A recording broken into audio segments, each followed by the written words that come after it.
the issue of investment is central to this debate on climate change. And I mean, let's maybe just kind of set the scene a little bit here. Money is not the be all and end all of climate action. That's something that's really important to say at the outset. However, it is also self-evident that without a massive ramping up of financing, be that public or principally private investment into climate-geared investments, so climate smart investing, if you want to call it that, African economies are not going to be able to meaningfully tackle the issue of climate change. It's just not going to happen. And there's a kind of paradox that we're looking at the moment, which is that we know, and anyone who even has a cursory familiarity with Africa will understand that the continent has massive potential when it comes to things like renewable energy. And we know how critical and how core that is to the global debate on climate change and climate action at the moment. At the same time, however, the continent consistently struggles to attract large-scale investment. So one statistic is that I think over the last 2 decades, this is according to the International Renewable Energy Agency, Africa has accounted for something like 2% of all financing and all investment that has gone into renewable energy, right? Which is kind of, in a way, kind of dumbfounding, given just how much renewable energy potential there is on the continent. We all know about solar, we know about hydro, we know about wind, and now we are starting to also get a better understanding of the continent's potential for things like green ammonia or so-called green hydrogen, right? So there's this paradox where it's like, okay, we're having this debate globally about we must transition out of fossil fuels. We must transition to renewables.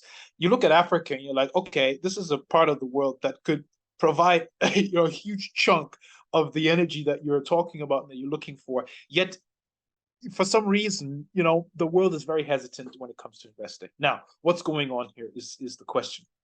I think there's a number of factors. Let's start with the issue of perception. That's key. People, anyone who's familiar with Africa will understand that the continent has a very persistent perception problem, in that the perception of risk, the perception of problems, the perception of difficulties of doing business on the continent, they are consistently exaggerated.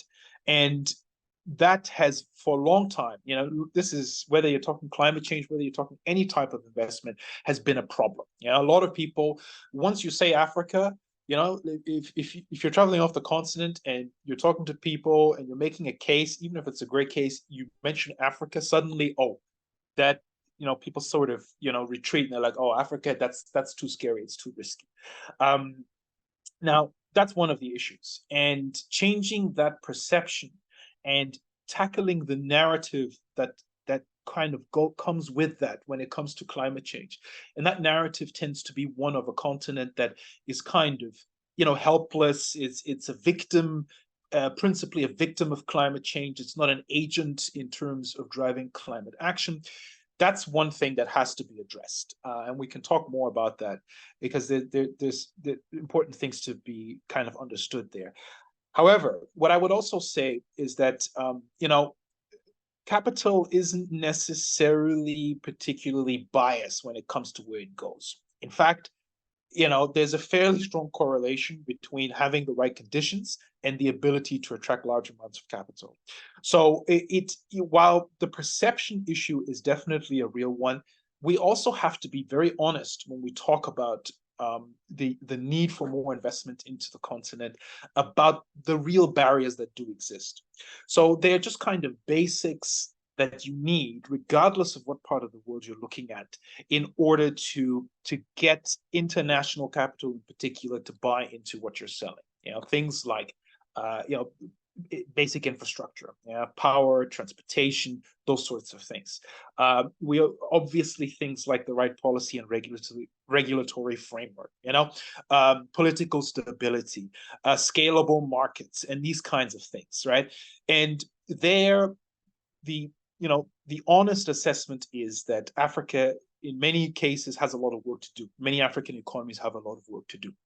Whether we're talking about the need to drive integration, whether we're talking about the need to improve and put in place the kind of just basic core infrastructure that you need that enables, the deployment of large amounts of capital, the development of large scale renewable energy projects, for example, which is, of course, what we really want to see happen more and more.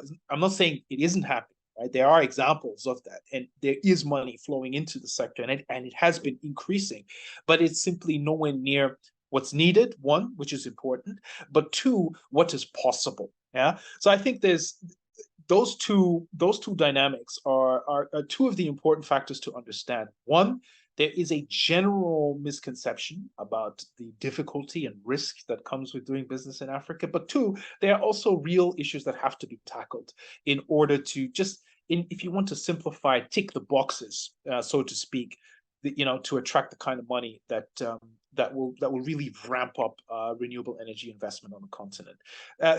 There's a lot more to be said about that, but I think that for me, those two dynamics are kind of important to understanding what's holding back large scale investment.